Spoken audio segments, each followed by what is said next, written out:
Tick-tock, time to rock. Good evening, good morning, good afternoon to everyone who's watching from whatever quarantine you're under all around the world. Glad you could be with us. I know a lot of people might not have much else to do other than just hang out online all night. Well, we are here in case you want to hang out, in case you want to explore some ideas with us. We're going to be here most nights. And with me right now, I have Braxton Hunter.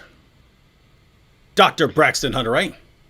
That's right, David. Glad to be with you. Excited about this. All right. Why don't we begin by you telling everyone about yourself, sort of, who you are, what you do. Tell us about your channel as well. Appreciate that. Yeah, I am the current president of Trinity College of the Bible and Theological Seminary, and I teach our apologetics, some of our apologetics and some of our evangelism courses there. But in terms of YouTube, I am at youtube.com/Braxton Hunter, and the channel is called Trinity Radio. It's pretty well a response channel to atheist videos, but we also have some major world religion type stuff, some Islam stuff, some cults stuff and things like that, but primarily a response channel to atheists. Mm-hmm. And how's your channel been doing? It's been doing great for about a year. About a year ago, I had a debate with Matt Dillahunty and got a lot of atheist attention. I have a huge chunk of my audience that is atheist. Mm-hmm. And so it grew really rapidly there. And then, of course, with the help of some people like Mike Winger, Cameron Bertuzzi, and John McCrae, it has really taken off since then. And for anybody that's a YouTuber out there and kind of wondering how this works, it took me 2 years to get to 1,000 subscribers. And it's taken me about a year to now get to about 6,300. So there is light at the end of the tunnel. All right, cool. Just wanted to check on sound. Just because Drew Beatty said I cannot hear anything, I'm assuming that is a problem on his end. Does everyone else hear us? Does everyone else hear us fine before we continue? I don't see anyone else complaining about sound, so I'm assuming. But I just want to get a quick verify. Everyone hear us? Everyone hear us clearly? Are our sound levels about even? Hey, where's the comments? Come on. Oh, I forget. We're on kind of a delay. It's about a 30-second delay. So, yes. Okay. Okay, good. So Cameron Bertuzzi's got a comment here. He said sound is good, and that's high praise coming from Cameron because that is that's a professional. That's a professional. He's always said that about me. He's always said I sound good. All right. Well, we are here to talk about the Kalam Cosmological Argument, as you can see in the comment from Cameron here. By the way, everyone. If you're not subscribed to Capturing Christianity, awesome YouTube channel. He does lots of talks, has debates on his channel and so on. So check that out. Also, don't do this yet. But as we proceed through this discussion of the Kalam Cosmological Argument with Braxton Hunter, you'll find yourself in one of three different categories. Either, wow, this guy has a lot of cool information, I'd like to know more. If you're that person, then a link to his channel is in the description box, and then so go and subscribe to his channel for much more of the stuff because he makes videos regularly. Or you'll be like, I don't know, in which case you could go either way. Or you'll be like, what the heck? I can't stand this dude. I can't stand listening to him. I would much rather listen to just David all day long, in which case, just stick with me here. All right. So understandable. So, Braxton. The Kalam Cosmological Argument is in sort of the broad grouping of I don't know if you call them, we could call them arguments from natural theology or something like that, but arguments for the existence of God. Give us kind of an overview of sort of where this falls in the kind of spectrum of arguments dealing with the existence of God.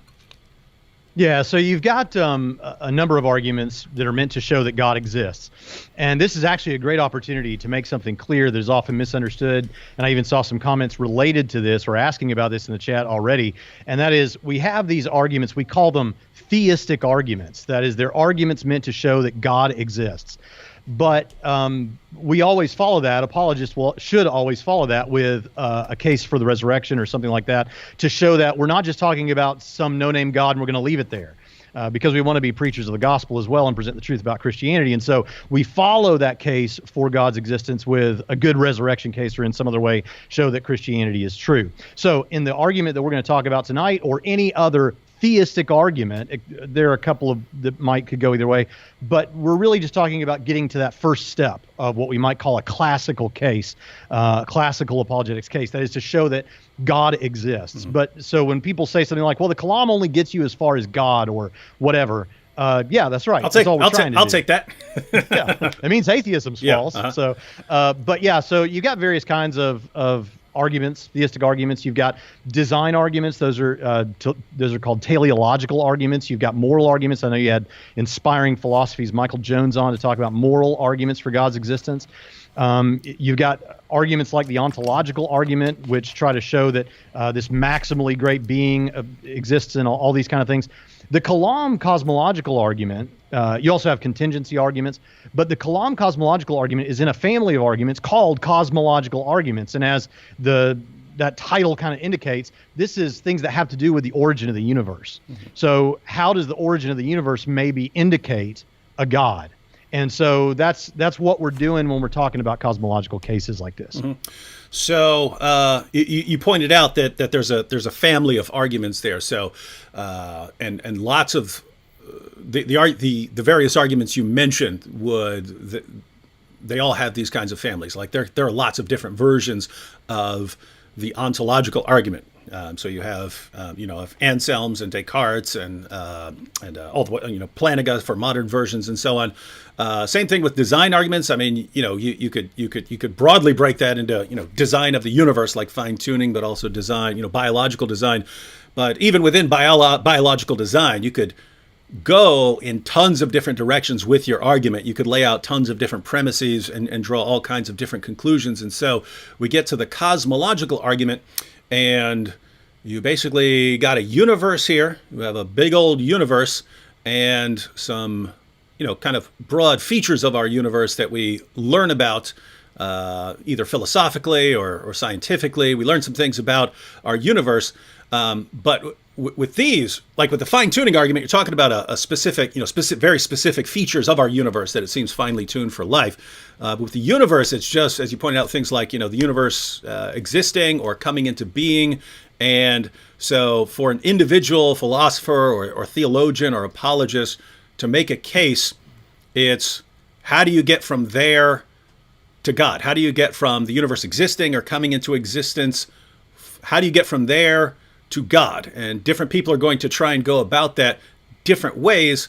The Kalam is one particular way of getting from the universe to God. So why don't you go ahead and do you lay yours out like Craig or in a different way? Or yeah, I was about to say, when you were talking about the different versions of, say, teleological arguments or moral arguments, among the YouTube crowd, the most popular forms of all these arguments are going to be William Lane Craig's, right? Yeah. I mean, he's very popular.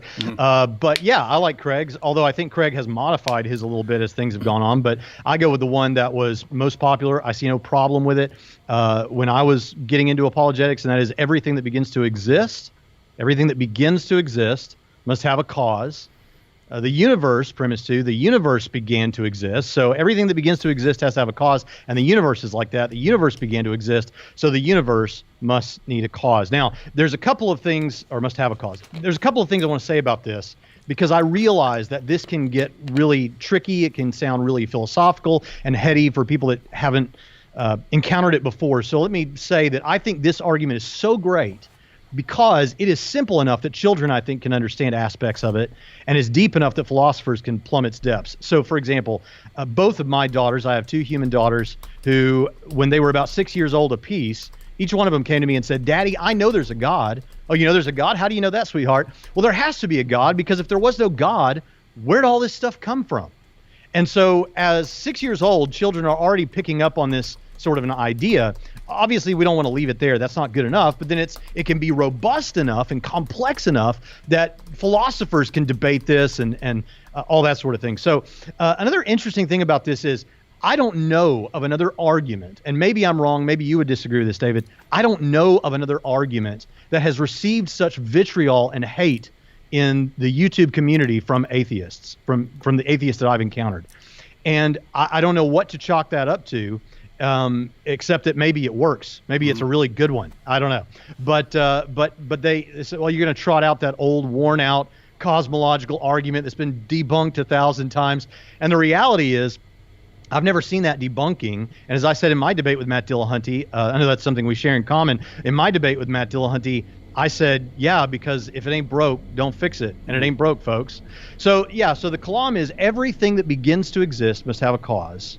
The universe began to exist, so the universe must have a cause for its existence. Now, what many people will say right there is, now, hold on a second. That means it doesn't get you to God. All it gets you to is a cause. It doesn't get you to this personal creator or anything like that. So just a little pro tip here that I use is whenever I say that I'm going to bring the Kalam, I say I'm going to bring a case that begins with the Kalam, because every apologist always will then take that conclusion that the universe has a cause and then do a conceptual analysis, or what is that cause like that gets you, I think, to God. All right. So, yeah, and Craig does this as well. So Craig will defend premise 1, whatever begins to exist must have a cause. He'll defend 2, the universe began to exist, and therefore the universe must have a cause, but then he'll go on to describe what this cause must be like, right? So we know that there's a cause of the universe, but if you know that something is causing the entire universe, then you can start to figure out things about this cause, and that cause starts sounding suspiciously like God. That's right. All right, so I went ahead and put it up on the screen in a comment. I posted my own comment.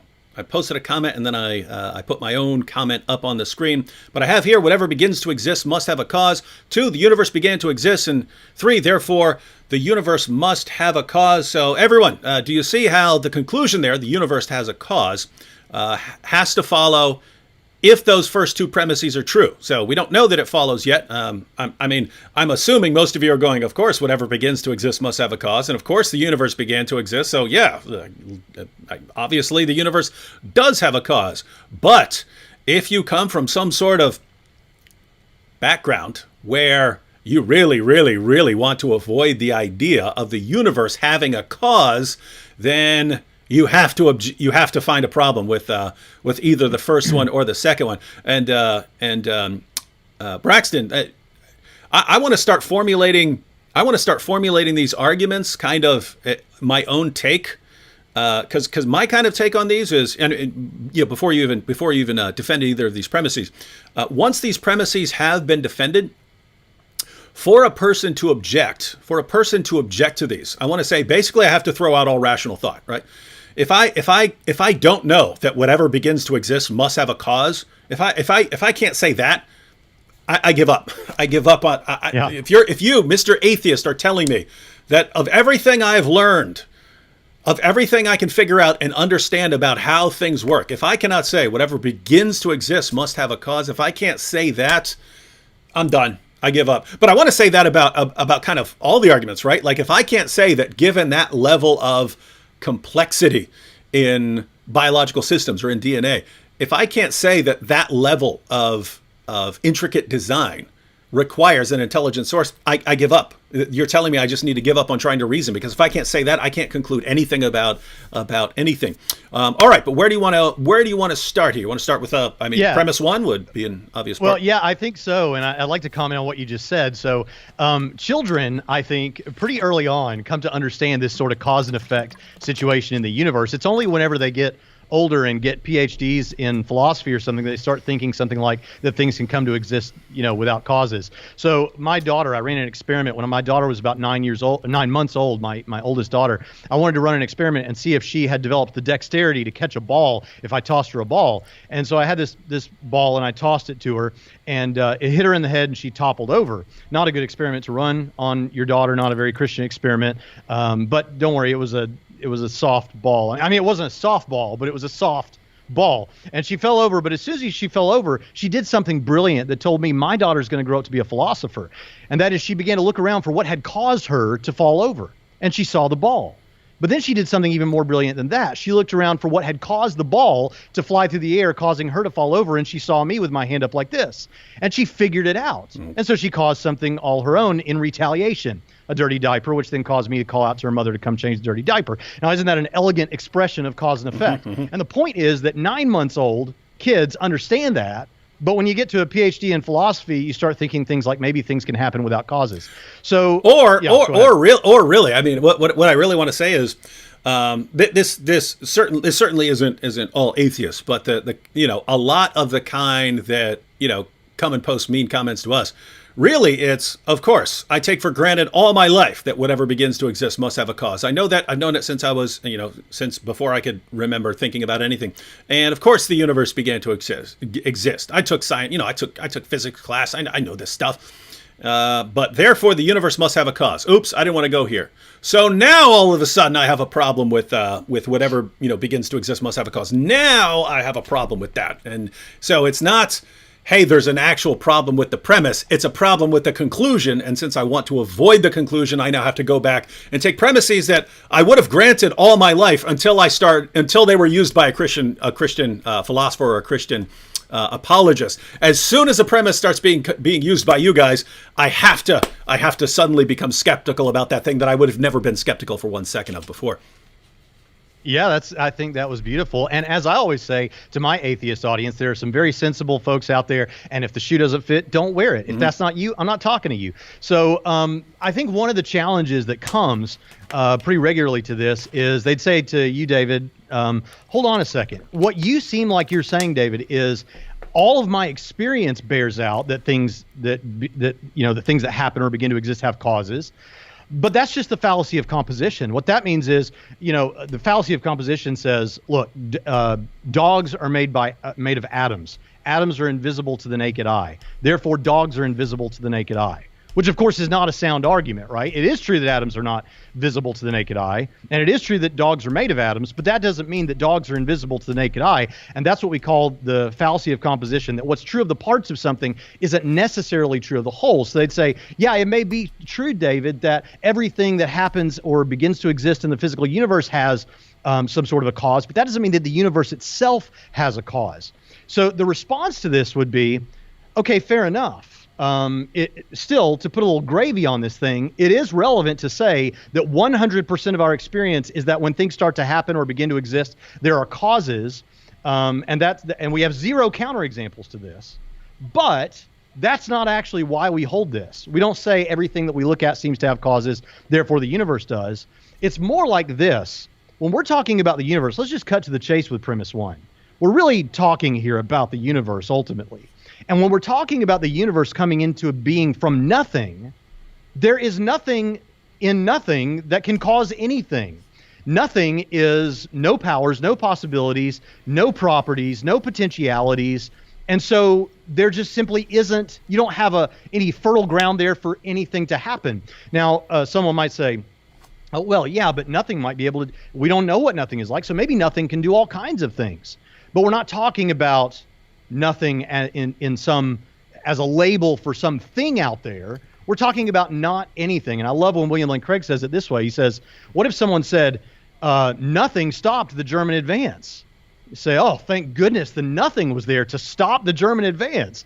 No, come on, man. When I say nothing, I mean not anything. So the reason that we hold this premise to be true is that when we're talking about the coming into being or the happening or the beginning to exist of something, yeah, everything in our experience is that way. And the universe has to be that way too, because nothing is not anything. And there are no powers, potentialities, possibilities, nothing to cause anything.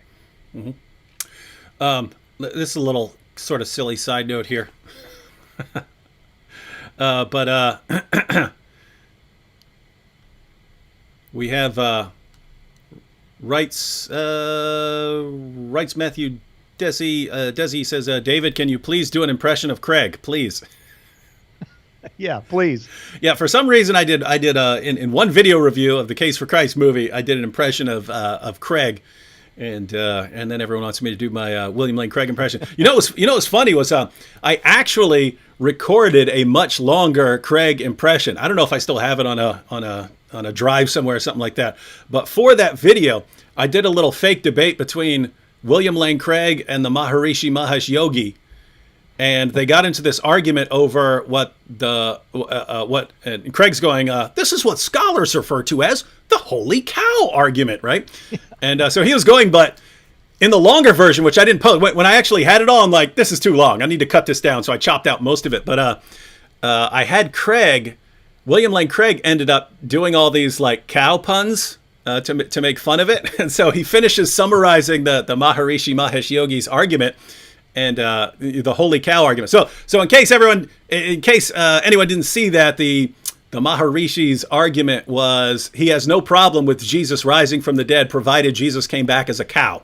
And then Craig responds, but he acts like this is an actual argument. He said this is what scholars refer to as the holy cow hypothesis, where the disciples showed up at the tomb and they saw it was empty and they yelled "holy cow," but Hindu scholars interpreted it literally. So it's just a big joke in this video. Anyway, at the once Craig started explaining the argument, then he starts going, and all I can say is, where's the beef? I'm not moved at all. This is utterly improbable. And he keeps doing every cow pun I could come up with. That's great. And then he finishes and he says, so I can't go with this hypothesis. There's too much at stake. And so it was really dumb. I was like, this is too much here. And I chopped it all out. That video, David, that video is when I started watching regularly. I already knew who you were and everything, but I started watching regularly with that video because Mark Middleberg, we were in Corpus Christi at an apologetics conference, and he's like, you got to see this video. And it was awesome. Yeah. Yeah. All right. But before premise two. Yeah. But before we go on, there is it already came up. I see people commenting on the chat, but it already came up. And I don't know if it was someone just trying to get us to respond to it or something like that. But can I guess? Can I guess what it is? Yeah. And for some reason, this happens no matter what argument we're using. When certain people hear it, the same people who claim to be the champions of reason and logic, they never understand what we said, and then they immediately go on to pretend that we said something that we didn't say. But what's your prediction here? Who made God? Yeah. So the response that popped up was, well, if everything requires a cause, then what caused God? Now I don't remember saying that everything requires a cause. I don't remember that, but go ahead. What are your thoughts on this? Yeah, so this is a fair question that does come up. Richard Dawkins wanted to know the answer to this question. Richard Dawkins and a lot of children want to know the answer to this question. Richard Dawkins and children, and then there are some people who've just never heard the argument who want to know legitimately. So the answer to that question is, it's a misunderstanding of premise one. Premise one is not, as you just stated, is not everything has a cause. It's everything that begins to exist must have a cause. Now, hang on. First, I found the comment. I saw people responding to it. But then I found the actual comment. So Finding Truth said, okay, I just wanted to make sure that he wasn't being misrepresented. But I think he was doing it as a joke, because Finding Truth said, okay, he said, if everything has a cause, then why God doesn't have a cause? But then he put the little winking emoji. So I don't know. Yeah. I don't know if he's saying, haha, I got you, wink, or he's just joking. I assume he's joking with this, but go ahead, just because it's so common. He's joking. He's one of my moderators. Oh, okay. Yeah. You got to watch out for that guy. And I was probably too snarky. I'm not typically that way, David. I'm coming off a bit too snarky for you, I'm sure. I'm not normally like that. Yeah, you're gonna hurt all my viewers' feelings. But it is a fair question when someone first hears this argument. That is a natural question to ask. And so now it could sound like special pleading, even after I've just explained it, to say, oh, well, you're only doing that to get God off the hook. Everything that begins to exist, then you want to say God doesn't begin to exist. But here's the thing. And this kind of gets into the conceptual analysis that we'll get to in a bit. But whatever stands as the cause of the physical universe must be timeless for reasons that I'm sure we'll discuss in just a moment. That means sans time, exists sans time. So that means, and in a situation where you have no time, then there is no beginning or ending. Beginning and ending are only terms that make any sense in a temporal existence, in a time-based existence. So God exists timelessly and needs no beginning. He didn't begin to exist. So that's the answer to that question. Yeah. So guys, you need to be prepared for that, right? If you learn the Kalam Cosmological Argument really, really well, this goes for every single argument. I'm assuming you have the same experience here, Braxton, but when you give anything remotely resembling a moral argument, even if you say 15 times, hey, I'm not saying that atheists can't do moral things or that they can't be good or that they can't do all these nice things. I'm saying and then you give, your argument. I'm saying there's no objective basis for doing these things, right? Automatically you start getting the messages. You're saying that an atheist can't do good things without God. Or you can't do good things without believing in God. Well, let me refute that. I can do great things and stuff. And it's like, guys, how do you misinterpret every single thing we say? I think you could actually make an argument based on a sort of clouding of the mind or a spiritual blindness, just based on, no matter how clearly you state these arguments, very, very, I'm not just talking about really dumb people. I'm talking about the highest levels of atheists will still completely misinterpret what you're saying, and will come back with something like, "Oh, well, you said that everything has a cause. So what's the cause of God, right?" Or you're saying we can't be moral or something like that. So there's something at work here, right? Because I think that's Christopher Hitchens, not to speak ill of the dead, but Christopher Hitchens was notorious for that. He would sometimes have two debates in the same week, and both debaters would bring the same moral argument, and he would misunderstand it in precisely the way you just described. And what was great, the movie Collision, which was kind of a documentary with him and Douglas Wilson, in the same movie, he does that multiple times with the same guy. I resonate with that. And so finding truth here again, he says he met us at EPS, me and Vocab here. All right, one quick question here from Michelle Marie. Michelle Marie said, the atheists criticize, because this is along the lines of the Kalam, she said, the atheists criticized David after the debate with Dillahunty, stating that David is so in love with the ignorant Kalam argument, he is just using that old straw man because he doesn't know anything else. They called it a straw man, lol. I've noticed that the Dillahunty crowd will call anything a straw man, right? If you just restate what he just said, that's a straw man. If you take what he said and then point out an obvious necessary implication of what he said, that's a straw man. But yeah, I guess they're calling entire arguments there. I wasn't using the argument. What I said during the debate was, these atheists, what they've done, the system they've developed over time is to adjust their levels of skepticism.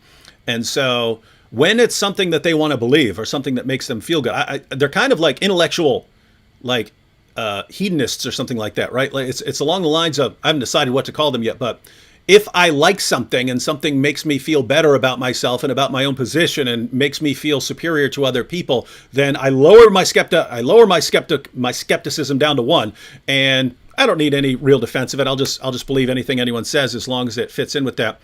But if it's something they don't like, like God or Christianity or something like that, they'll dial their skepticism all the way up to 10 so that nothing can possibly qualify as evidence.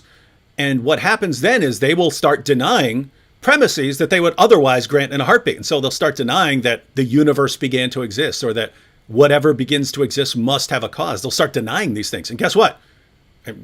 1, there's nothing in there that's a straw man. That's 1, the argument can't be is definitely not a straw man. But 2, that's exactly what they do. That is exactly precisely 100% what they do with all these arguments, no matter how clear, no matter how indisputable. If you take something that is clear and obvious and indisputable, such that no rational person in the history of humanity would deny it, if you then build an argument for the existence of God based on that, all of a sudden, we can't believe that. That's total nonsense. No, only a fool would believe that thing that's obvious.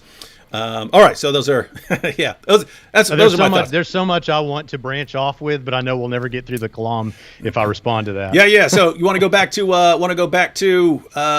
premise 2 now. Yeah, so the universe began to exist. Now, with this, there are those guys. I'm one of those guys that doesn't pretend to be a scientist. I'm not a scientist.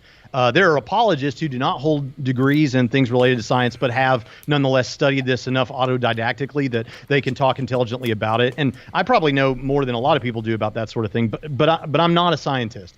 I agree with Craig that the best defenses of the Kalam are the philosophical ones. The most clinching ones are the philosophical ones. In fact, we will get, if not in this chat, in the comments, someone will say, but the physicists don't agree with you, Braxton and David. The physicists don't go along with this. And if Sean Carroll, the physicist, doesn't go along with you on this, doesn't that say something when you guys are just apologists? Well, here's the thing. Physicists, not all physicists are philosophers. And so when we're coming to the philosophical defenses, someone who is just a physicist is ill-equipped to respond to some of these philosophical arguments. And so, you got to stay in your lane a little bit when it comes to that. So, but with premise 2, my favorite defense of premise 2 is also one of the most deeply philosophical and difficult things to get about this whole discussion. And that is, what the skeptic will say, the only alternative to the universe began to exist is the universe has existed infinitely into the past, that there was no beginning. It's just always existed. And that the problem with that is when you think about what it means for the universe to be past infinite. So a past infinite amount of time causes all kinds of problems. And I know that for many of the apologists listening, this is going to be old hat, but here's the thing. When we say something is infinite, when we're talking about infinites, we are talking about not a really big number. We colloquially will say, well, there's an infinite number of grains of sand on the beaches of the world. But there's not. There's an actual number. Not even close.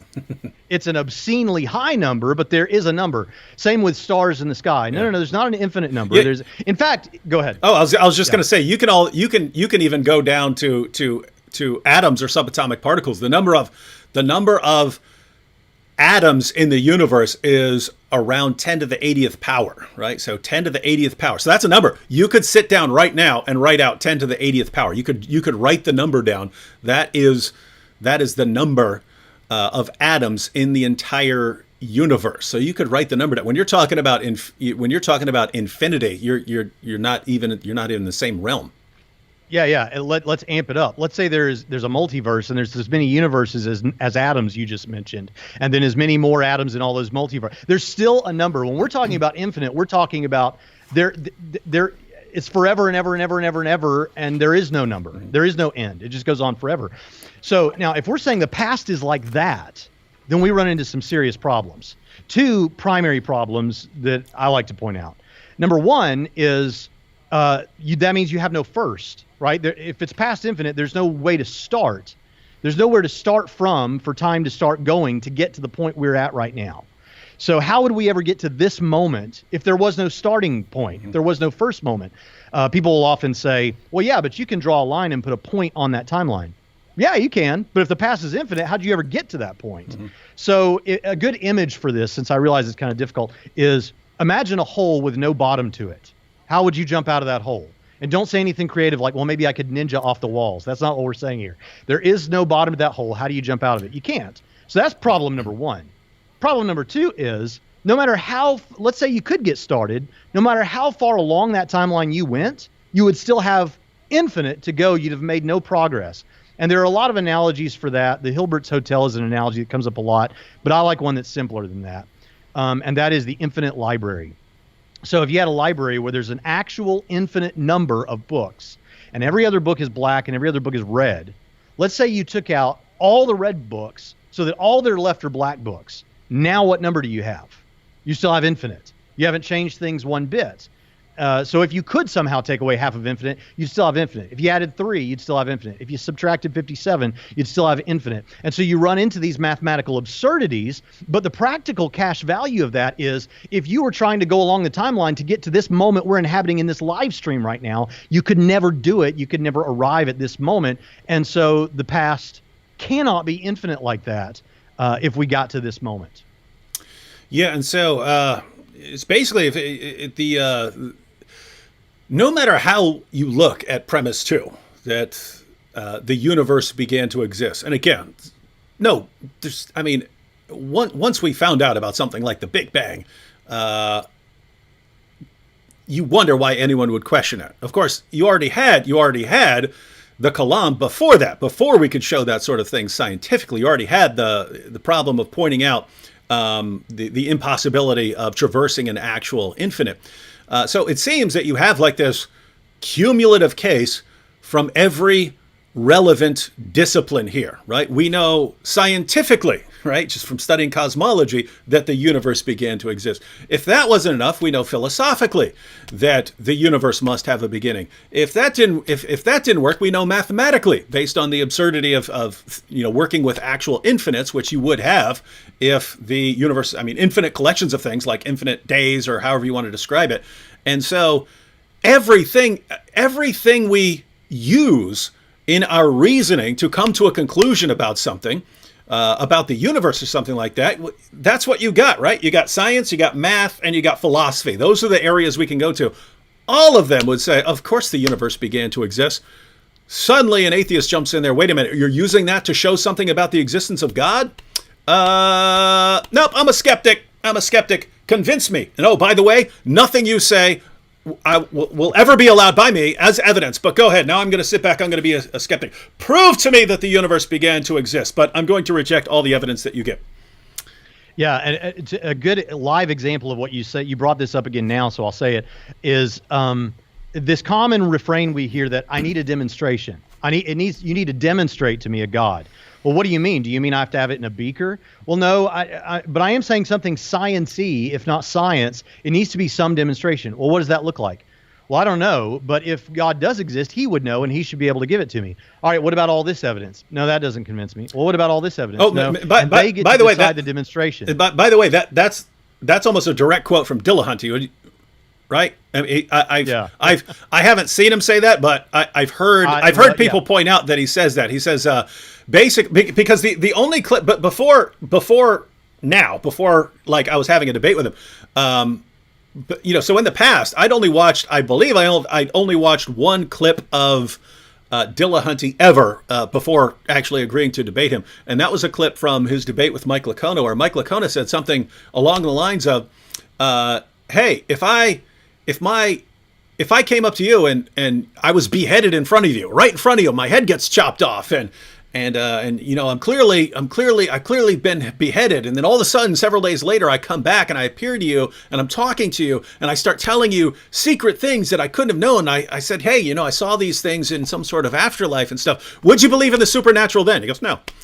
And so right, and another one like that is in 2015 with Matt Slick. Slick asked him, "What if someone parted an ocean in Jesus' name?" We're not even talking about the Red Sea here.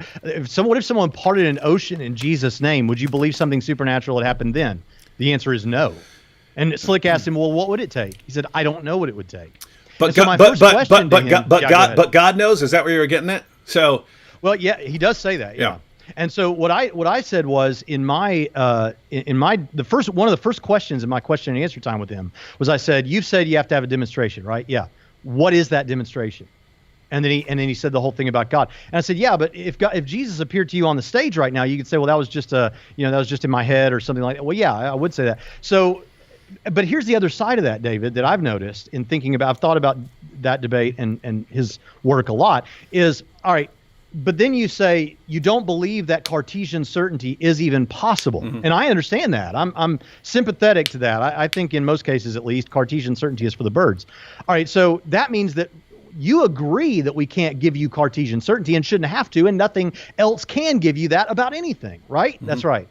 Okay, well then what kind of demonstration are you expecting? Yeah.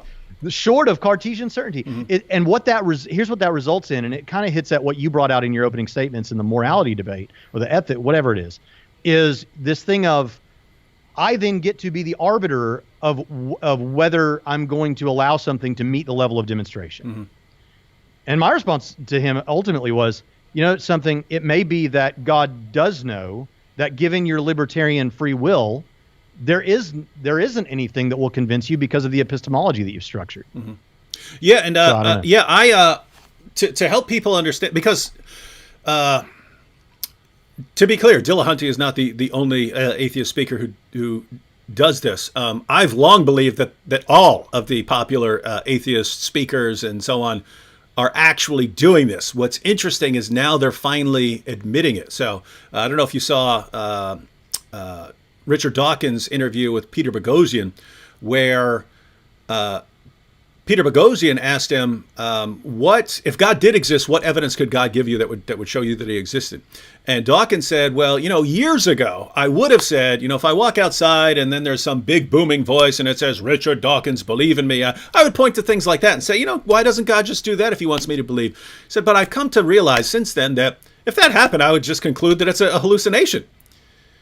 And so they start going along the lines of all these different things they've been saying for years would convince them, and realizing that none of that would convince them. And then they even got to the point where if Richard Dawkins saw a message written out in the stars, Richard Dawkins, believe in me, he would simply appeal to powerful aliens who are trying to trick him. And so what you find out is that these guys who for years have been going around going, your evidence doesn't convince me. Show me the evidence. I want to go where the evidence points, have constructed a methodology that is impervious to evidence, right? So they've constructed a methodology that is impervious to evidence. Dawkins does it. Boghossian does it. Dillahunty clearly does it. Michael Shermer has what's called Shermer's last law, where powerful enough aliens would be indistinguishable from God. And I pointed out in my debate with him, well, if powerful aliens will be indistinguishable from God, then God is indistinguishable from powerful aliens. I asked him, what could God do to give you any kind of evidence? And there's nothing. He couldn't come up with anything. The reason is, I mean, just imagine, God shows up, he starts blasting lightning bolts around. Believe in me, believe in me. Well, how do I know that's not a powerful alien? They've constructed a methodology that is immune to evidence. But at the same, and I think you could actually make a rule out of this. I haven't decided what to call it yet. I want to make a video on this, but it's basically this. If Richard Dawkins is going to reject any evidence no matter what, then Richard Dawkins rejecting your argument tells you nothing about the quality of the argument, right? If it's a slam dunk foolproof argument, he's going to reject it. If it's for the existence of God, because he's already acknowledged it doesn't matter what the evidence is, he's going to reject it. And if your argument is garbage, he's going to reject it. So either way, he's going to reject it. Him rejecting it tells you nothing. And so atheists who rely on Dawkins to do their reasoning for them, they really need to step back and say, wait a minute. His rejecting these arguments tells me nothing. I need to look at this stuff myself. Yeah, you're speaking my language here, because that was my approach in the Dillahunty debate. Mm-hmm. That was the approach that Michael Jones took in his debate with Dillahunty. I said in my opening, or in my first rebuttal, look, if this is, I brought out that Lycona thing. I brought out the Matt Slick thing. Mm-hmm. I brought out, this is what Dillahunty says. So if you would believe, if an ocean was parted in Jesus' name, if you would believe, if someone's head was decapitated and they came back and told you about, if you would believe on the basis of those things, then Matt Dillahunty's opinions about what counts as good and bad evidence should have absolutely no sway on you. Mm-hmm. Yeah. So anyway. Yeah. So and when I try to explain this to someone who kind of doesn't get what's going on, I point out. All right, so imagine that I were a metaphysical solipsist. Metaphysical solipsist is a person who believes that he's the only thing that exists, right? So he's sitting back. If I were a metaphysical solipsist, I would be sitting here right now in this discussion, but I wouldn't believe that this computer exists, that this camera exists, that Braxton exists, that any of you exist anywhere outside of my own mind. All of this, if I were a metaphysical solipsist, I would believe that all of this is just a sort of fictional world that I've invented in my own head to keep myself entertained because I exist for all eternity, maybe, and I'm the only thing that exists, and I get bored, and so I've invented this sort of view.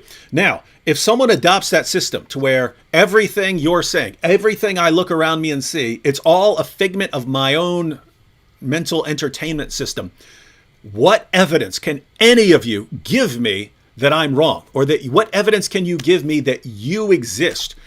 And the answer is, there's nothing at all that you could even possibly say to convince me that you exist. Because anything you say, any argument you give, I'm automatically interpreting that as just, you're a fictional character in my mind that is saying that. So you're not proving anything. And so it's Of course I would say that. Yeah. And so it's no evidence at all.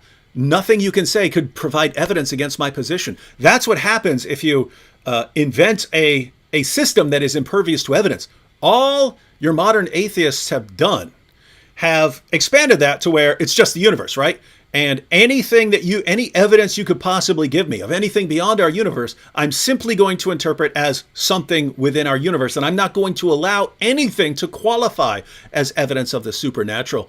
And that's enough for them to have come up with that method. And so guess what? Once you grant that method, and that's your method, well, guess what? Nothing can count as evidence against your position, just as nothing can count against the position of a metaphysical solipsist. Nothing can possibly count. So here it's just, anyone can do this. Anyone can invent a methodology that is impervious to evidence. Here's my position. I want to hold on to this position, and I'm going to come up with a methodology that doesn't allow anything else to qualify as evidence.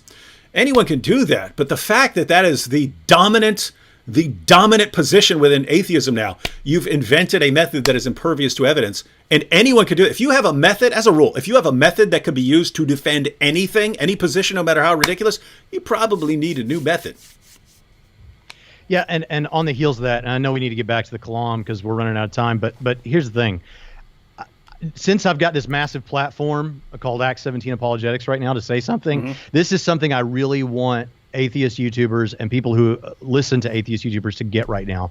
And that is, if you're looking for some little nook and cranny way to wiggle out of the force of one of these arguments, are you really looking for truth? Yeah. That doesn't, it's kind of like you've been kind of imaging this throughout this conversation, which is, man, that's the impossibility of past infinite. I mean, that works for me. Or nothing comes from nothing. That works for me. You're the other end of that. You're like, hey, if it seems like that's the case, let's go with it. Whereas I see this every little, if we can find one pinhole to wiggle out of, let's do it.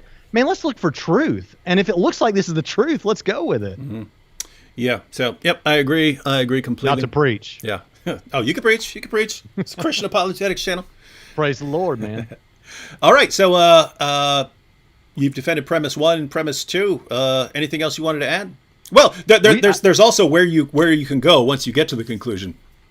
Yeah. So once you get to the conclusion that the universe has a cause, you say, okay, well, that's not really impressive, Braxton. All you did was show that there's a cause. Big deal. And where you would go from there is kind of like this. You'd say, all right, look. The universe is made of 3 things in a very general way, and that is time, space, and matter. Time, space, and matter. So, and matter and energy are interchangeable. So time, space, and matter. So you'd say, okay, well, whatever brought the universe, by which we mean time, space, and matter. And by the way, it doesn't matter if it's a multiverse, doesn't matter if it's a vacuum model, doesn't matter if it's a cyclical model, whatever it is, whatever brought time, space, and matter into existence can't be in those categories because those are the things we're trying to explain. So if you find those things, you're still talking about the thing we're trying to explain. So that would mean that it is timeless, and some people would use the term eternal, but they don't mean by that everlasting, because everlasting is a temporal term. So God is everlasting because anytime there's time, he's everlasting there. But God is eternal or timeless, sans the physical universe. He's spaceless, or the cause would be spaceless and not made of physical matter. Now, that means it's a spaceless, timeless, non-material cause. What else can we say about it? Well, we could say that it has to be sufficiently powerful, and that's just going with what it would have to be to bring a universe into existence. I'm not saying it's omnipotent. I'm being really conservative with this. I'm just saying it has to be sufficiently powerful to bring about the universe. Otherwise, it didn't bring about the universe. And here's the catch. There are things that are spaceless, timeless, and non-material. The laws of logic, perhaps, things like that. But those things don't have causal powers. They can't do anything. So you need something that can do something. Now, this is where I differ a bit from Craig, although I think Craig would agree with this. I can't speak for him. But Craig would say, look, it has to be able to decide to create the universe from nothing. You have to go from so you've got types of causation. You have event causation, like my punching my computer screen breaks my computer screen. It's an event that leads to another event. You have state causation, like a log resting on a frozen pond. There's a state leading to another state. But what we have here is state event causation. You have a state of timeless nothingness leading to an event, the beginning of the universe. An agent causation, personal agent causation, would fill that role. But I think we can actually go a step further, and here's where I would go with this. Whatever the initial cause must have been, must have had libertarian freedom. And the reason I say that is, it means they had to have free will, because there was no prior determinism to work on it, to make it do anything. And it wasn't random because it resulted in a workable cosmos. So it would have to have libertarian freedom. Well, what sort of things have free will? Personal agents do. So there's a couple of reasons to think it's a personal agent, and there are no good alternatives. And it seems like this must be the explanation. So you have a spaceless, timeless, non-material, sufficiently powerful, exceedingly wise personal agent, and that is what every Jew and every Christian has always meant when they look at Genesis 1, in the beginning, God. Mm-hmm. So, timeless, spaceless, immaterial, personal agent. That's why we said it starts to sound suspiciously like God when you start looking into what sort of cause would be required to create the universe. Although let me ask you this: I've always wondered. I know Yeah. I know the question. The claim is sufficiently powerful to create the universe, or just really really powerful, powerful beyond anything we can fathom because it could create the universe, but not. The claim usually isn't omnipotent. But I just been thinking to. If you could bring an entire universe into existence out of nothing, right? Not just working around the universe, or you're doing something with the universe or tinkering with the universe, but actually saying, okay, there's nothing here, bam, a universe. If that's not in the category of omnipotence, I don't know what is, right? Like if I were to come up with some test of omnipotence, take nothing Right. and turn it into a universe, that would be okay. All right, you seem omnipotent now. Yeah, the response to that, I think, and I know you know all this, but the response to that is typically, well, how do you know it's not a cause that could create one universe but not 10 billion universes? And so there would be something it couldn't do. But I'm with you. But, I mean, here's the thing. If we've got a spaceless, timeless, non-material, sufficiently powerful, exceedingly wise personal agent, atheism is false. Now, it's Dillahunty, we're beating up on Dillahunty. I don't mean to do that. It's just that I prepared for a debate with him for a year. You just debated him. But here's the thing. He often says, how do you know that's a god? How do you know it's not a group of universe-creating pixies that did all of that? Okay. That one goes back to Hume. Hume used something similar to that. And so I've called it the Pixie Parade. I've grouped. One of our listeners is cataloging all the things. So you've got a computer, you've got a pixie, you've got a cheese sandwich, all these spaghetti monster. You've got all these things that could have caused the universe. So here's the problem. Okay, let's go with your spaceless, timeless, non-material, sufficiently powerful group of pixies. But Occam's razor, the principle that says you shouldn't multiply explanatory variables beyond what's necessary, would have you cull away all but one of those pixies. So now you've just got spaceless, timeless, non-material, sufficiently powerful, exceedingly wise, singular universe-creating pixie. You just described God and called God a pixie. So welcome to theism, you pixie theist. You pixie theist. That's a good title for a video. Yeah. Matt Dillahunty, the pixie theist. I should do that. Yeah. All right. So guys, you have any questions about the Kalam cosmological argument? I know Hexata sent me a couple questions ahead of time. Should we jump into those? Maybe if we jump into those, they'll come along with other questions. Okay. So and Hexatus had some kind of technical questions, but we'll go ahead and see what Hexatus came up with. All right. So here we go. I'll go ahead and read the whole thing, and then we could sort of take them one at a time. And I know it's partly covering us up, ladies and gentlemen. It's a big thing, and you can't read it if I don't make it big. Some objections. So I basically sent out to channel members here and so on beforehand. Hey, you have any questions about things we're going to be talking about this week? And these were the questions on what we're talking about right now. Some objections and questions regarding the Kalam cosmological argument. 1, does the argument work without assuming a dynamic theory of time, a theory? 2, in what sense is God actually infinite, and why doesn't that pose a problem for the argument? The most potent version of this objection might be one that applies. And by the way, guys, if any of this is confusing, we'll break it down. We'll break it down exactly what he's saying, and you can all get this. The most potent version of this objection might be one that applies the concept of actual infinity to the number of propositions known by an omniscient God. My proposed reply would be that God's knowledge is not ultimately divisible to discrete propositions, but rather is the direct knowledge of the truth as an all-encompassing unified whole, even if it may be useful for us to analyze it by dividing his knowledge to propositions. And 3, the argument is credited to medieval Islamic philosophy, but apparently there is an earlier version by the Christian, though possibly heretical thinker, John Philoponus.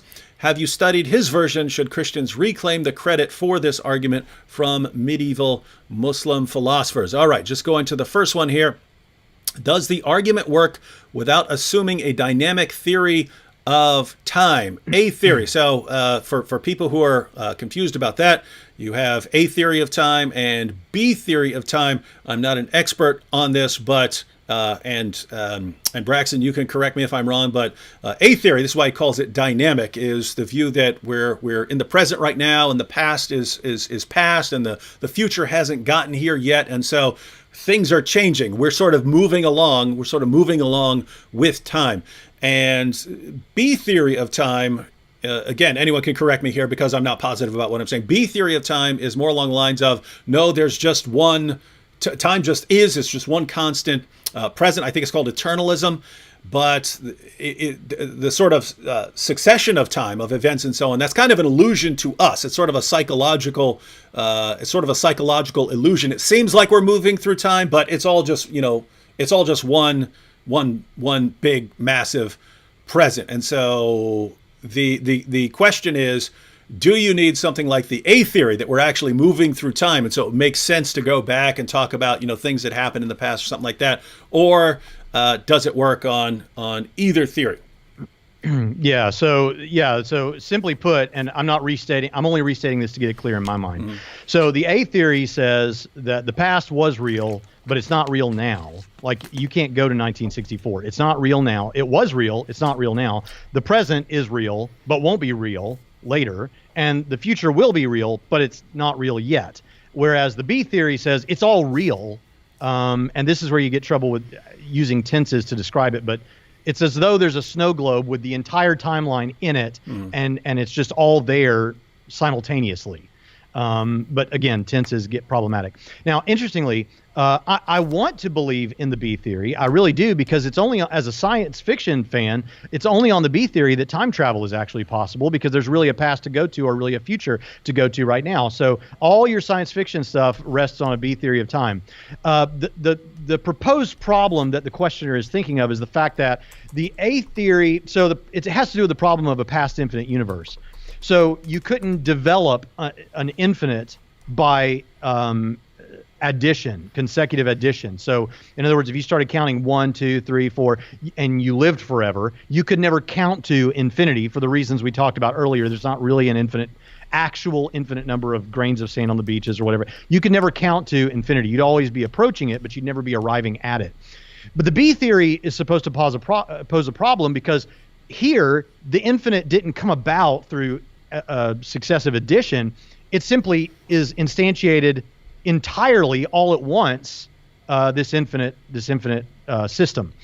Now, for a long time, people thought that was a real problem, but there's been some great work done on this. Robert Koons was recently on Capturing Christianity, which is Cameron Bertuzzi, who we spoke about earlier, his channel, and he presented what is known as the Grim Reaper paradox. And the Grim Reaper paradox is pretty complicated. I don't know if you want me to get into it, but the point of it is there is a version of it that has to do with why it poses a problem for past infinites amount of time, and there's a version of it that has to do with a past infinite series of events. That second one that has to do with the past infinite series of events illustrates that if you can't have a past infinite universe even on the B theory of time, because you would run into a flat contradiction, not just an absurdity, but a flat contradiction. I'll summarize it as briefly as I can, but basically what he says is, all right, imagine you've got these Grim Reapers. They're called Grim Reapers because in the other version that has to do with time, they kill a guy. This is the less violent version. I really just encourage people to go listen to that episode on Capturing Christianity with Robert Koons. But say you have an past infinite series of Grim Reapers, and each one of them has a piece of paper. And his only job, every Grim Reaper's job, is he has passed a piece of paper from the previous Grim Reaper in the series, and he's supposed to look and see, does it have a number on it already? And if it doesn't have a number, or maybe it's if he's supposed to put his number, but if it doesn't have a number, he puts his number and passes it on, and the next Grim Reaper will check to see if it has a number, and if it does, he passes it on. If it doesn't, he writes the number. People will have to listen to this a couple of times, I think, to get it. The question is, if you get to, let's say the end of the series is 100 AD.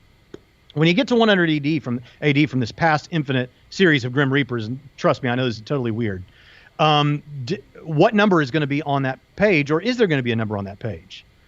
Well, you end up with a contradictory result, because whichever Grim Reaper first put a number on the page, there was already an infinite number before that one that didn't put the number on the page, if any of them did.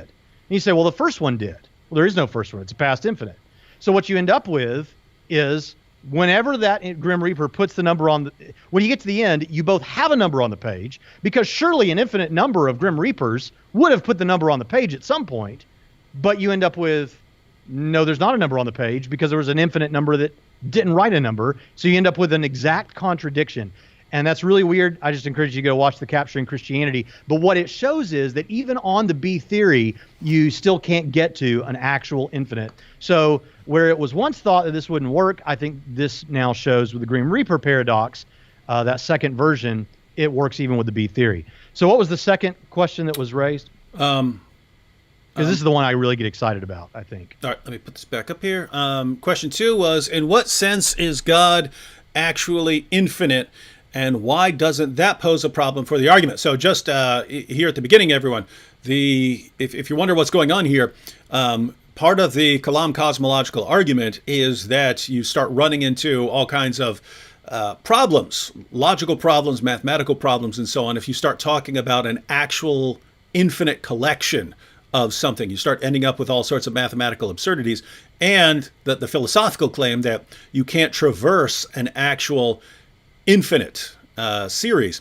And so the question that arises is, well, isn't God infinite? And so is that a problem? And so the initial response is, well, no, that's not a problem, because we're not talking about God being an infinite collection of something, right? So we're not talking about God being an infinite collection. But then it goes on here.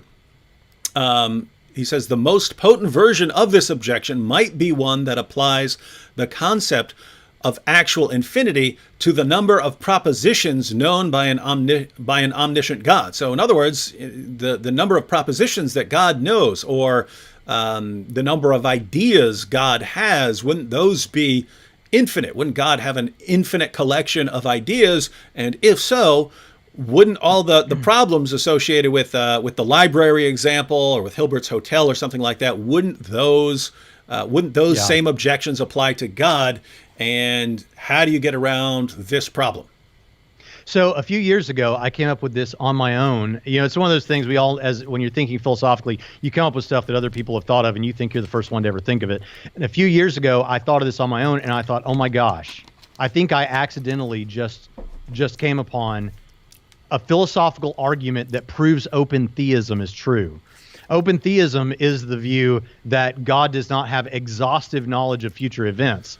And there are various versions of open theism, but in whatever version you take, ultimately God doesn't exhaustively know all future events. I reject open theism, and so I thought this is trouble, because if the future is going to be always approaching but never arriving at an actual infinite number of future events, but we are going to live forever, then doesn't that mean that God must have an actual infinite knowledge of future events? And doesn't that cause a problem, because God's knowledge would then have to cross an actual infinite? Well, since you can't cross an actual infinite, God may know a whole lot about the future, but maybe he doesn't know everything. And I was really disturbed about this for a while. I thought I had proved open theism, and I thought I was going to have to bite the bullet and be an open theist. But then I came across some journal articles that revealed to me that I'm a dummy again, thinking I've thought of something nobody ever thought of. And there are great responses that are pretty simple. And it has to do with this. So there are potential infinites, and then there are actual infinites. An actual infinite is an infinite number of something that would exist in reality, and we don't think there are. That's what we were talking about with sand and stars and atoms and all that. But a potential infinite is, you can conceptually imagine dividing a line an infinite number of times, right? So that infinite exists conceptually, but it doesn't exist in reality. So there's a couple of things, and the questioner kind of hit toward this. Number one, God's knowledge of all future events would be a potential infinite knowledge, simply because that's what it means for something to be a potential infinite, is that it exists conceptually rather than yet exists actually in reality. But there's a second issue to this, and this is what the questioner, I think, was hitting toward, and that is, an omniscient being, it has all the knowledge simultaneously. So sans the creation of the physical universe, God exists timelessly, and he's not thinking through, I'm going to create the universe, I'm going to create the universe, I'm going to create it now. And he's not reasoning through when would be the best time.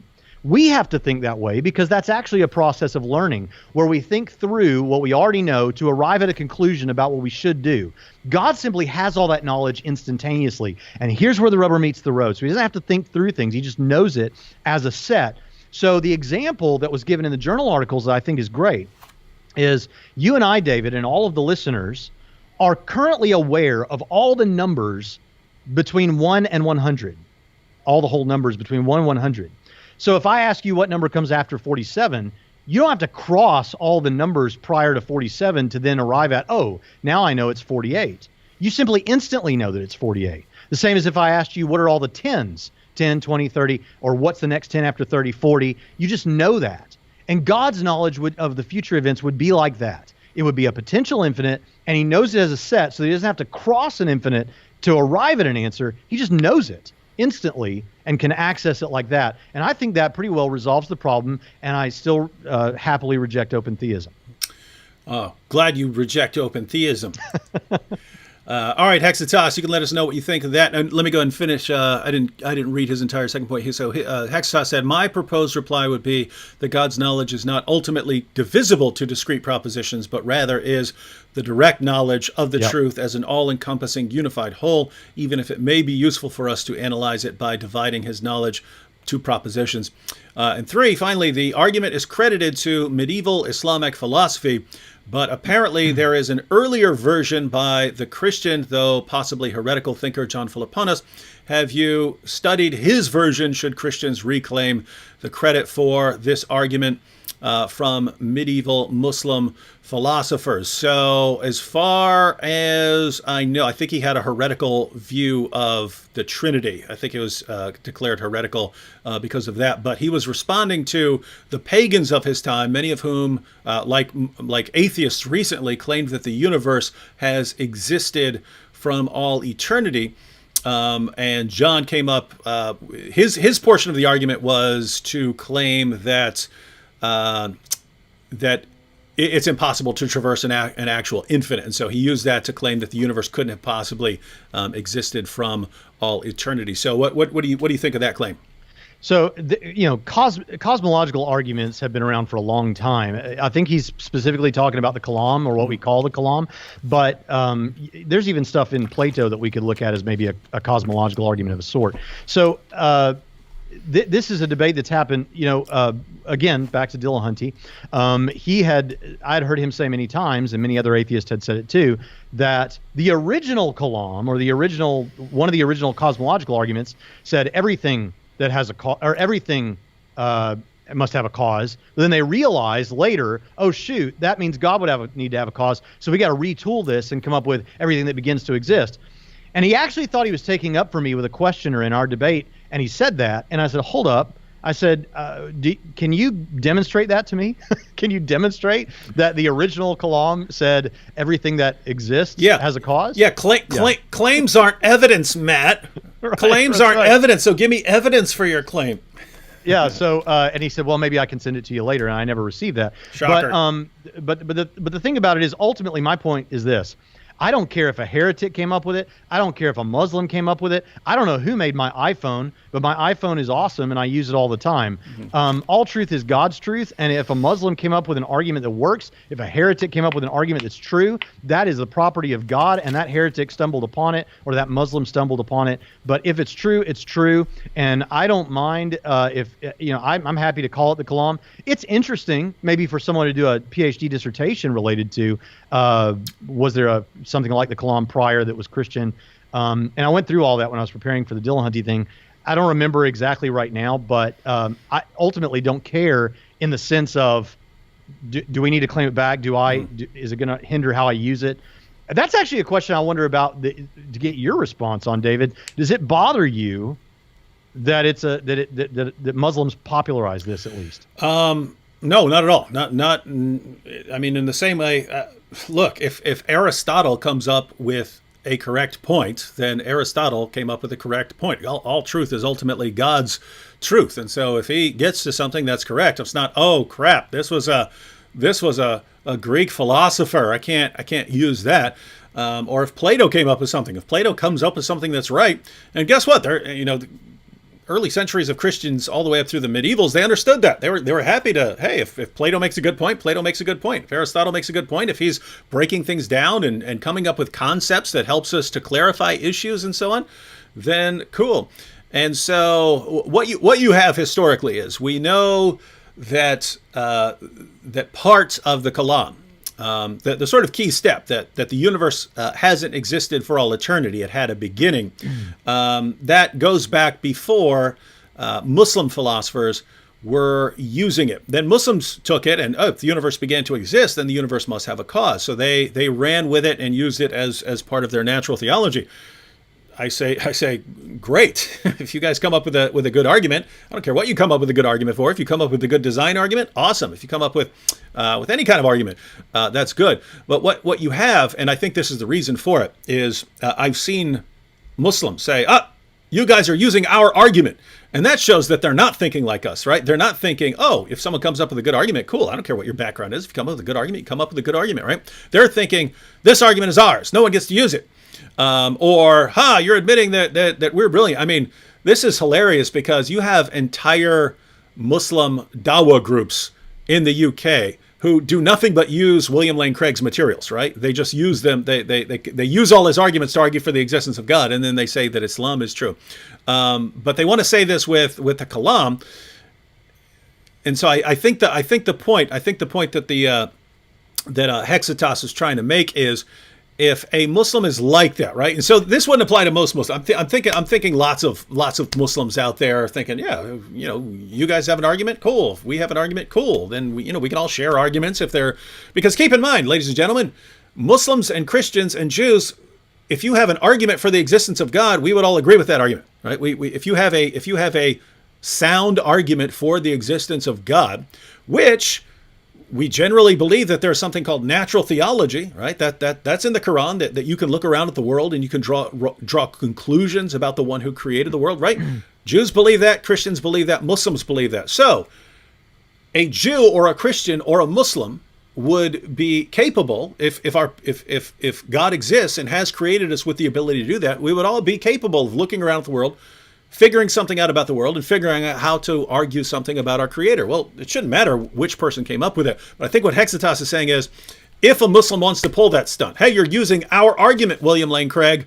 Well, no, that argument, the key step in that argument actually goes back before Muslims. So if you want to play this game, then you guys stole it from a heretical Christian. And so it's a heretical Christian argument. You guys stole it. But yeah, I'm like you. I don't care if a Muslim came up with it, Orthodox Christian, a heretical Christian. If the argument is sound, it's like, just because you're wrong about something doesn't mean you're wrong about everything, right? You could be wrong about this. You could be wrong about God being a Trinity. You could be wrong about something like that. But if you could be, if you want to say we're wrong and we want to say you're wrong about this or that, it doesn't mean that we're wrong about everything. And so, yeah. Yeah, and this goes back to a fundamental point that I think should be capped off in this discussion. That is, we are aware that this just gets you to God, and that, as far as that goes, a Muslim could use this, a Christian could use this, a Jew could use this. But here's the thing about it. We then, a Christian apologist who's interested in presenting the gospel, will follow this with a case for the resurrection or the divinity of Jesus, or in some other way, the truth of the Christian specific message. And now you might say, well, if you're going to give a case for the resurrection, then why wouldn't you just only give the case for the resurrection and not do this theistic argument dance? Well, there are apologists like that. Our mutual friend, Mike Licona, is a type of apologist that doesn't typically give theistic arguments. He just goes with the resurrection. And the idea is, if I can show that Jesus rose from the dead, the best candidate for that is God, and you're off and running. The reason why people like me and Craig and others would start with an argument for God's existence is because to say that God raised Jesus from the dead is a whole lot easier if you've already shown there's a God to raise Jesus from the dead. But it's just different methodologies. But the case, an apologetic case, a good apologetic case, should have the goal of, what's the point of showing that Christianity is true, but that people would believe unto Christ and become Christians? And so I think it should involve a Christian-specific message. Usually that's going to look like a case for the resurrection. All right. Just wanted to deal with some point because a bunch of people said that they're like, I think they're calling them porn bots, people posting messages. Guys, I'm seeing 0 of those. I've blocked all of that, anyone posting links. In fact, that's why there were there were some people who don't want you having any sort of reasonable discussion about Muhammad or something, and so they would start coming in, posting all sorts of links to porn sites. So I went ahead and blocked anyone's ability to post links except like moderators, and so I don't see any. So I thought that it was blocked completely from the chat and that no one could see it. I don't see any. I have not seen one. So you guys let me know. Are you saying that what you see is completely different from mine, even though it's blocked from me seeing it, other people are still seeing it? And also, what happens when a moderator blocks it? Because I'm not in a position to block it because I don't see any of them. So what happens when you guys see it and a moderator blocks it? When a moderator blocks it, does everyone stop seeing it? Because I have no idea what's going on because it's invisible to me. Okay, never mind. Gerard Perry said they've been blocked. They're gone. Okay, so apparently they're blocked on my channel, but that only means what I can see right now. And so other people do see them, but the moderators have blocked them. And so, okay, Sam Harper said, I don't see any links. Donovan Hill said, seeing none. Brando said, I haven't. So apparently there are people who are like me. They haven't seen any, but other people are seeing them. So, all right, we'll figure that out. Maybe I don't know. Maybe it's a technical thing where these things are kind of coming through for certain people, but not for others. Because a lot of people are saying they haven't seen any, but I'm looking right here and I see a lot of people saying that they're seeing them. So hopefully that problem's been okay. People directing them to our channel. All right, mods, always block anyone who's spamming anything about porn or anything else. All right, I guess we should start wrapping up here. What do you think, Braxton? It's just been a blast, David. I really appreciate this. I love talking about this argument. I don't care how many atheists say this is an old, tired, worn-out argument that's been debunked. I haven't seen that debunking. And for my money, this is the best theistic argument, in my opinion. Things appeal to people differently. You know, a lot of people like the design arguments. Some people like the moral arguments.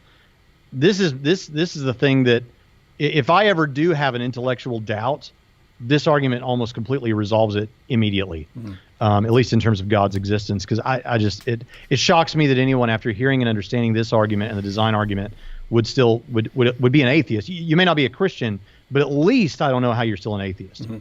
Yeah, I've noticed something similar with a lot of atheists, especially certain kinds of atheists. Now, guys, just to be clear again, we've already said it, but since we've noticed that lots of atheists do misinterpret everything we say. There are atheists that are some of the most brilliant people I've ever met, right? I was at a philosophy conference and just listening to a lot of Massimo Pigliucci. That guy is smart. Really insanely smart. If you read one of his books, you do not understand how smart this guy is until people are sitting there and raising objections and arguing with him and stuff. This guy's smart. So I'm not talking about people like that. There are a lot of much sloppier thinkers. What was funny was that was a conference primarily of atheist philosophers who were complaining about how stupid a lot of the leaders of the new atheist movement were, right? So they're basically saying, what do we do about this? These guys are like embarrassing. These guys are so embarrassing, but they're the ones that are becoming popular. And we spend years trying to dissect arguments to get to the best case we can. And no one cares about that, but some guy just goes around blurting out these little atheist memes and slogans, and atheists around the world rally around it. What do we do about this, right? Because they regarded it as massively embarrassing. But what you have is, I say it's similar to something you have in Islam. Many Muslims have never grasped the difference between successfully refuting an argument and, on the other hand, saying something in response to an argument, right? Those are two different things. One, I've refuted your argument. I've shown that premise 1 is false, or I've shown that premise 2 is false, or I've shown that the conclusion does not follow from the premises. I've shown something like that. That's how you refute an argument. Or you just say, I don't think you've proven this point or something like that, and therefore I can't accept the conclusion until you give a better case for that or something like that, but here are the problems with it. Doing something like that, right? What I find, what Muslims often do is you give them an objection or an argument, and their guy will say something in response to it. And his fans will just take that as a decisive refutation. It doesn't matter. He could say the dumbest thing you've ever heard in your entire life. But as long as he has said something in response to it, they say, you've refuted it. I've noticed a parallel among a certain kind of atheists, that as long as the atheist speaker says something in response to what the Christian said, it's a decisive refutation. I'm saying that because lots of people pointed out to me, I didn't watch the debate, but a lot of people pointed out to me that in order to avoid the claims of the disciples and so on, the witnesses of the risen Jesus, Matt made the claim, claims aren't evidence. Claims aren't evidence, right? And so so his followers will go, that's right, claims aren't evidence, right? Without ever bothering to think and actually consider, is that a good response? Or is that the stupidest thing anyone has ever said? Claims aren't evidence. My goodness, why wasn't this the guy? Why wasn't this the lawyer for Bill Cosby and Harvey Weinstein and Jeffrey Epstein, right? Well, members of the jury, all these women are making these claims, but as we all know, claims aren't evidence. What evidence do they have apart from their claims? None. I rest my airtight case, right? This guy would be like the ultimate lawyer for rapists, right? If he could actually convince them of stuff like that and actually stack the jury with his followers, right? But they don't think about that, right? It's just anything you say that is a response to the Christian, we're 100% on board, case closed. Now we get to make fun of you for trying to make a case, not realizing you're so dumb, you didn't understand that claims aren't evidence, right? So that's what's going on with something like the Kalam Cosmological Argument. Is they'll say things to reject whether something can come into existence without being caused, or they'll say things about the universe not having a beginning, but not giving any real defense. And then as soon as they say anything, they just, we've refuted you. I can't believe you're still bringing up that dumb argument. And then they'll all work themselves up into a frenzy of mockery. And once they've got that frenzy of mockery, it is very difficult to get a word, a reasonable word in edgewise, because now it's just a fount of mockery and so on. And what can I say, man? That seems to be modern atheism in a nutshell. Mockery is a very, very powerful thing. And, there has to be substance behind the mockery, and there is a lot of I think there are some YouTube atheists out there who are trying to grapple with, Alex Malpass, who just debated Craig on capturing Christianity. This is a more sensible atheist who's aware of the philosophy. I mean, he's a philosopher, but there's a lot of YouTube atheism out there that it's just rhetoric and mockery, and it's not all. Again, if the shoe doesn't fit, don't wear it. I'm not talking about you, but there's a lot of that out there. And I think that mockery is extremely effective, especially with people who are doubting. I've had people recently tell me they had serious doubts because of YouTube comments, and the YouTube comments that they're pointing to, it's just mockery. It's just rhetoric. So mockery is powerful, but if you're going to use it, have something behind it. Yeah, guys, if you watch my channel, I'm all for mockery, but there's always substance, right? The mockery is a vehicle, a package to get an important point across. There are other people who use mockery as a substitute for ever having a point, right? They don't have a point, they don't have an argument, they don't have a case, but if they mock enough, it sounds like they know what they're talking about, and they just don't. All right. Well, thank you, Braxton, for joining me again, everyone. There's a link to Braxton's YouTube channel in the description box. So, how frequently do you post? Once or twice a week, or 2 or 3 times a week? Two or three times a week, and just describe the kind of content you make for everyone. It's typically response videos to atheists. It could be on any number of things: resurrection, philosophical arguments for God's existence. I stay away from like young Earth creationism when they're when an atheist is attacking young Earth creation. I don't really deal with that stuff. But the sort of things that we're talking about here and Bible stuff, but it's usually response videos to atheists. And John Beaver said, "Tell Braxton I just bought the Chronicles of the Adonai and have read about 3 chapters so far." Awesome. That's my first volume of my fiction series. Oh, okay. I have several books, but I wrote a trilogy of fiction books that include apologetics. Oh, cool, cool, cool. All right. Well, thanks everyone for joining me. I will be back tomorrow, I believe, with Tony Costa and maybe someone else, and we will be addressing more. Also, later this week, I think Thursday, I will have a victim of coronavirus live, so we can actually all talk about coronavirus and what it's like and so on. So anyway, those will be coming up. And again, thanks to Braxton Hunter for joining us. Subscribe to the channel, and catch you all next time.